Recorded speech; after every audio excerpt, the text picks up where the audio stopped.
Right, what is up YouTube? It's your boy Rebel back with another video, and today we are talking about the Flux 2 GGUF workflow. So I have created a condensed workflow for the GGUF models to fit with the text encoders. There are actually two different variations of text encoder. You can well, three. You can choose the FP8, the FP16, or the GUF text encoder if you cannot hold the weight of the text encoders. All of the links will be in the workflow description. With that being said, let's take a look at the workflow.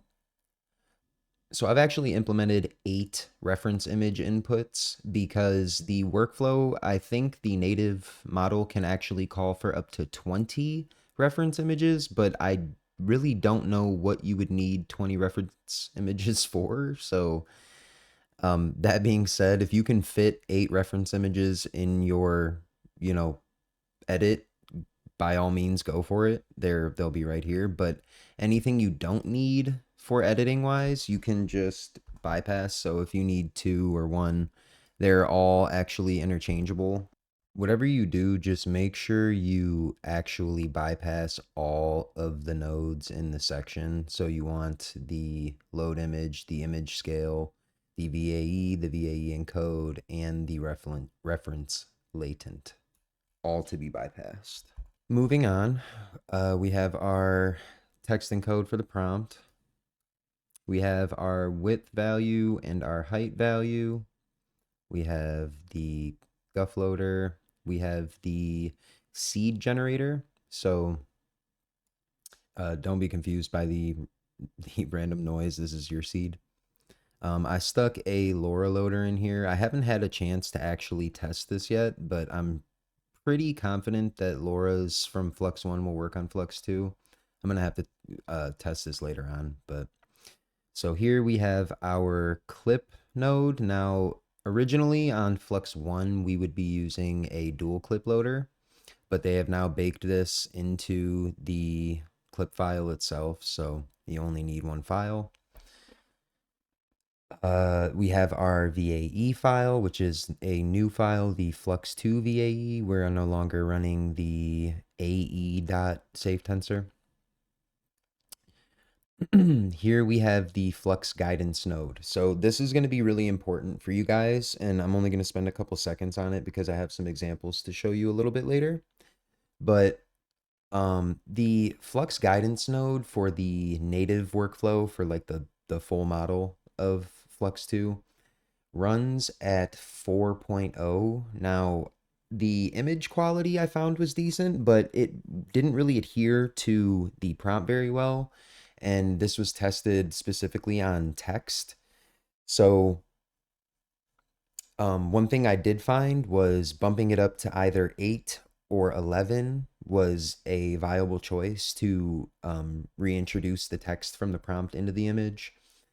I actually tested this with the same seed, the same prompt, and the same text, and I found that 11 was the best use case for text, but 8 was a very good in-between for text to generate properly and the image to have less artifacting, because you're going to find that sometimes 11 can be too strong of a guidance scale and it will end up artifacting certain aspects of the image.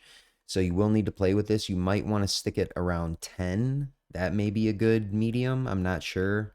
I did find 11 handled text a lot better.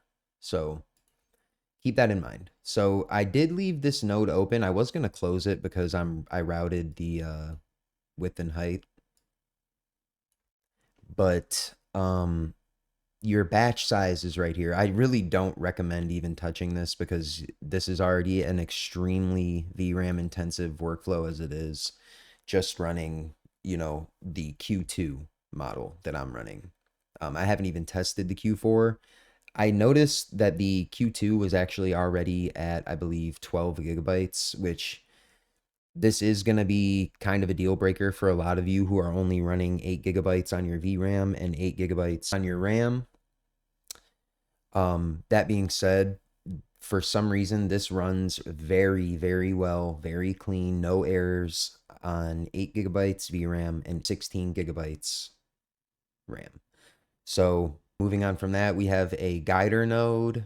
We have our K-sampler node, which you can, choose from your list of what you want to test. I only tested Euler, so, or Euler, whatever you say there. We have the Flux 2 scheduler. So this is your step count. This is also pitched into the height and width because you'd be consistently changing these two nodes if you didn't.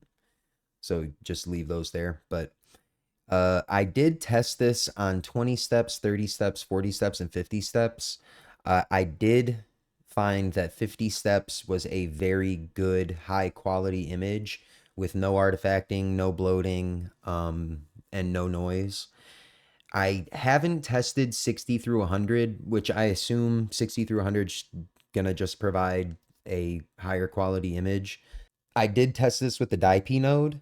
I was very interested to see if it would kind of correlate in the same framework, but it sadly does not. There was a lot of noise in the image and it just was very bloated. It did not follow prompt after it was cycled through the patch of the DIP node. So I don't recommend trying to mess with that. It's up to you if you want to, but I could not find any settings to run it. And to be honest with you, for low VRAM users, the DIP node is great for upscaling, but it is extremely time consuming. So without it, you can just post generation upscale with, Hires Fix or Real Estrogen or even Seed VR. I have a workflow on my Civet AI page for Seed VR, and it uses GUF models, which is also, less resource intensive. So okay, so now that we have the workflow accounted for, let's take a look at the comparisons between